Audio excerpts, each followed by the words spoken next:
Our major preoccupation was to find a discreet place to meet and make sure there was enough Kleenex for the grief-stricken parents who might be lucky enough to find out where we were.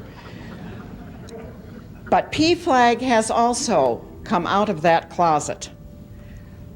At this moment, at this convention, we count 150 active local chapters and many more groups and contacts. This is really our moment because the issues of what our family values and what constitutes family and the issues of sexuality are coming together. And that's our bag. That's what our concerns are. I think we have just moved from the initial adolescent stages of an organization into the stage where we are going to be a force to be reckoned with. Until now, we have been mainly a middle-class, white middle-class organization, partly because we started as support groups, and that's a model that tends to fit sort of a suburban experience. That's a struggle for us. We're not nearly as ethnically diverse. We don't represent as large a cross-section of the population as we wish we did. And we're trying to develop strategies to reach out. My mother was the first straight person I ever told I was gay. And my family were the first straight people who learned I was gay, and I told them all within about 2.5 months of my coming out myself. And the reason I did was I was in love. It was an experience I'd never had before in my life, and it was very important to share the fact that I was in love with someone. When Jamie actually told us that he was gay, was an experience in which we felt shock and distress because we didn't understand and we didn't know much about homosexuality, and we really could not imagine what his life would be like. The few things that we had heard did not seem to fit him at all, but they were frightening. We had to look at our own understanding of the Bible, at our own understanding of our Christian faith, what was important about it, and our own experience, and put those three things together. Growing up, I had never heard any of the passages that are now cited about homosexuality. It was never a major factor in Christian education. I then had to look at those 6 or 7 passages. And I found that I felt that they were being misused, they were being abused in a form that we in the church call proof texting. They were being pulled out of context. They were being pulled out to support an already formed opinion rather than used within the context of God's revelation of love and his reconciling redemption for all people and his call to relationship. Between sailing and working for gay rights.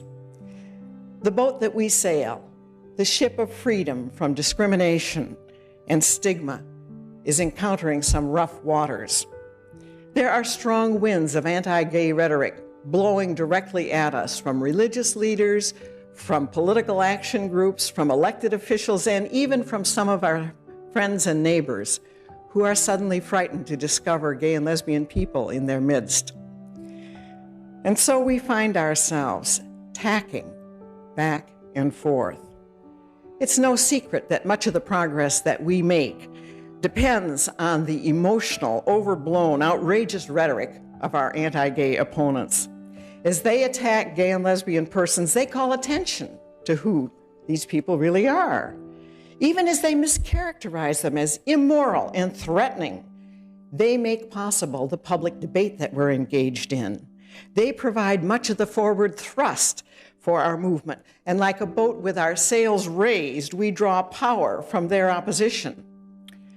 Even if we could decide on the destination and on the strategy, the course to set to reach it, we have an uncomfortable problem that we don't like to discuss. It's deciding who belongs in this boat with us in the first place.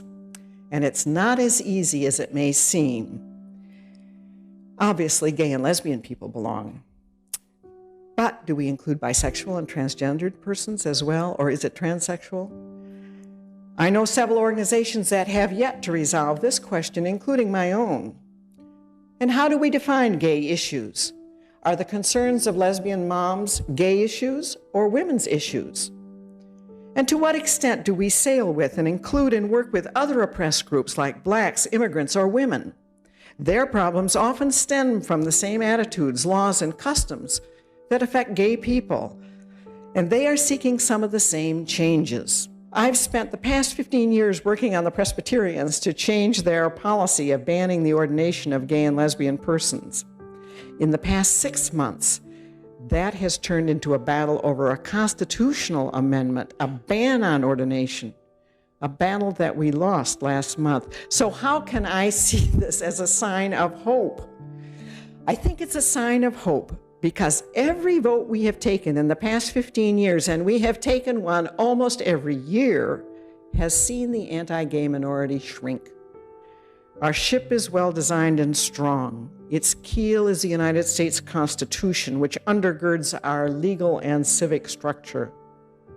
The rudder that steers us is the vision of full acceptance and respect for gay and lesbian persons. And although our crew has limited experience, we are learning fast. And we are determined to see this voyage through to a successful conclusion, because the cargo that we carry is precious. That cargo is hope. It's hope for our nation's future, a nation that values and benefits from the gifts of its widely diverse members. And that's the reason that you and I are here tonight. And that's the reason that we must turn this tide and bring this ship home. Thanks. I attended a reception for donors to a theological seminary. When the host got up to welcome the donors, he commented on how much he, as a gay man, appreciated the work of the seminary and the contributions it had made to his personal life and the life of his church.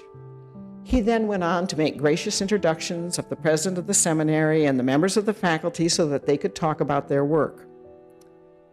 I doubt that many of the donors who were attending that event had admitted to knowing that their host was gay until the moment he stated it.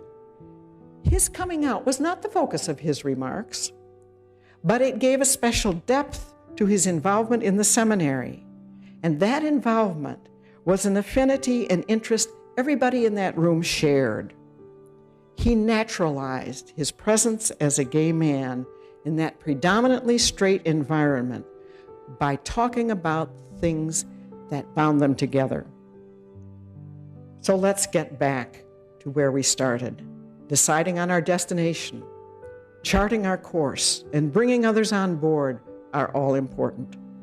But turning the tide of public opinion is crucial. It's a long-term effort. It will require sustained attention for many years to come. And we in PFLAG hope that we will find the financial and the human resources to carry this on.